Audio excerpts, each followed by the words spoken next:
क्या भारतीय रेलवे में एक पक्की और सम्मानजनक नौकरी पाने का सपना है? अगर जवाब हाँ है तो तैयार हो जाइए, क्योंकि साल 2026 एक बहुत ही सुनहरा मौका लेकर आ रहा है। चलिए इस बड़ी भर्ती के बारे में सब कुछ जानते हैं एक एक करके। और सुनिए, ये कोई छोटा मोटा मौका नहीं है। हम बात कर रहे हैं 10,000 से भी ज्यादा नौकरियों की। जी हाँ, 10,000 प्लस। ये उन हजारों उम्मीदवारों के लिए वाकई जिंदगी बदलने वाला मौका हो सकता है, जो सही दिशा में मेहनत करने के लिए तैयार हैं। तो सबसे बड़ा सवाल यही उठता है कि इस सुनहरे मौके का फायदा उठाया कैसे जाए, अपनी एक सीट पक्की कैसे की जाए। चलिए इस पूरी पड़ताल में हम मिलकर सफलता का पूरा रोड मैप तैयार करते हैं। अच्छा, तो ये आरआरबी एनटीपीसी आखिर है क्या वाला? देखिए, इसका पूरा मतलब है रेलवे रिक्रूटमेंट बोर्ड की नॉन टेक्निकल पॉपुलर कैटेगरीज। सीधी भाषा में कहें तो ये वो नौकरियां हैं जो भारतीय रेलवे की रीढ़ की हड्डी मानी जाती हैं। मतलब एक स्थिर करियर और साथ में ढेर सारा सम्मान। तो चलिए अब ये देखते हैं कि इस रोमांचक सफर का हिस्सा कौन कौन बन सकता है। मतलब इसके लिए जरूरी योग्यता क्या है। यहाँ सबसे अच्छी खबर ये है कि ये मौका लगभग सबके लिए है। अगर कोई 12वीं पास है तो जूनियर क्लर्क या ट्रेन क्लर्क जैसी भूमिकाओं के दरवाजे खुले हैं, और जो लोग ग्रेजुएट हैं उनके लिए स्टेशन मास्टर या गुड्स गार्ड जैसे थोड़े और बड़े पद इंतजार कर रहे हैं। मतलब दोनों ही रास्ते एक सुरक्षित भविष्य की तरफ जाते हैं। लेकिन एक बात साफ है, ये प्रतिष्ठित नौकरी पाना कोई बच्चों का खेल नहीं है। इसके लिए कई चरणों वाली एक मुश्किल परीक्षा प्रक्रिया से गुजरना पड़ता है। चलिए इस पहेली के हर टुकड़े को एक एक करके समझते हैं। यहाँ देखिए दोनों चरणों की सीधी सीधी तुलना। समय और विषय तो दोनों में एक जैसे हैं, लेकिन असली खेल है सवालों की संख्या में। स्टेज 2 में उन्हीं 90 मिनटों में आपको 20 सवाल ज्यादा करने होंगे, जो इसे और भी चैलेंजिंग बना देता है।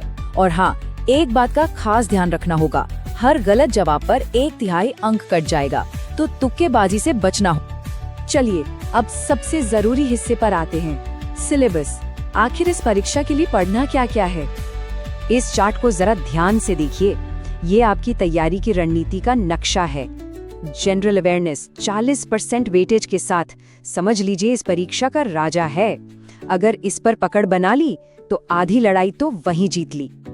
और यहाँ उन सभी उम्मीदवारों के लिए एक बहुत बड़ी राहत की बात है जिन्हें अंग्रेजी से थोड़ा डर लगता है। इस परीक्षा में अंग्रेजी भाषा का कोई पेपर ही नहीं है। और ये एक बहुत बड़ी बात है, क्योंकि ये इसे देश भर के लाखों छात्रों के लिए बराबरी का मौका बना देती है।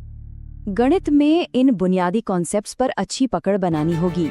ये सिर्फ परीक्षा के सवाल नहीं है, बल्कि ये असल में प्रॉब्लम सॉल्व करने की क्षमता को भी परखते हैं, जो कि एक रेलवे कर्मचारी के लिए एक बहुत ही जरूरी गुण है। अब बात करते हैं रीजनिंग की। ये सेक्शन तो दिमाग की पूरी कसरत है। यह आपकी तार्किक सोच और दबाव में सही फैसले लेने की क्षमता को जांचता है। पहेलियां और कोडिंग डिकोडिंग जैसे विषय आपकी दिमागी ताकत को पूरी तरह से परखेंगे। और अब आते हैं सबसे बड़े खिलाड़ी पर, जनरल अवेयरनेस। सच कहूं तो इसका सिलेबस एक महासागर की तरह है। राष्ट्रीय घटनाओं से लेकर इतिहास और भूगोल तक सब कुछ जानना होगा। मेरी एक सलाह है, हर दिन अखबार जरूर पढ़ें और सामान्य विज्ञान के लिए 10वीं कक्षा की CBSE किताबों पर जरूर ध्यान दें। चलिए अब कुछ प्रैक्टिकल बातों पर भी ध्यान दे देते हैं, जैसे कि आवेदन शुल्क कितना है और कम से कम कितने क्वालिफाइंग मार्क्स की जरूरत पड़ेगी। देखिए, आवेदन शुल्क की प्रक्रिया काफी दिलचस्प है। शुरुआत में जनरल कैटेगरी के लिए 500 रुपए देने होंगे, लेकिन जैसे ही कोई उम्मीदवार स्टेज 1 की परीक्षा में बैठता है, 400 रुपए उसके खाते में वापस आ जाते हैं। ये रेलवे का एक शानदार तरीका है ये पक्का करने का कि सिर्फ वही लोग आवेदन करें जो परीक्षा को लेकर वाकई गंभीर हैं। 1 मिनट, इन न्यूनतम अंकों को देखकर किसी धोखे में मत रहिएगा। ये तो सिर्फ क्वालिफाई करने के लिए हैं। असली मुकाबला तो कट ऑफ में होता है, जो कंपटीशन के हिसाब से इससे कहीं ज्यादा हो सकता है। तो लक्ष्य हमेशा सबसे ज्यादा स्कोर का ही रखना होगा। तो अब जब परीक्षा की पूरी तस्वीर हमारे सामने साफ है, तो चलिए सफलता के सबसे अहम हिस्से पर बात करते हैं, और वो है तैयारी की सही रणनीति। ये बात हमेशा याद रखनी होगी, ये परीक्षा सिर्फ ज्ञान की नहीं बल्कि रणनीति की भी है। उन 90 मिनट का सबसे सही इस्तेमाल कैसे करना है, यही असली चुनौती है। कभी कभी एक मुश्किल सवाल को छोड़कर आगे बढ़ जाना ही सबसे समझदारी का काम होता है, ताकि आसान सवालों के लिए वक्त बचे और स्कोर बढ़ सके। तो देखिए, अवसर सामने है।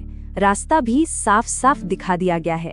अब सवाल सिर्फ एक है, क्या इस बड़े सफर के लिए तैयारी पक्की है? सही रणनीति और कड़ी मेहनत के साथ 2026 किसी का भी साल हो सकता है।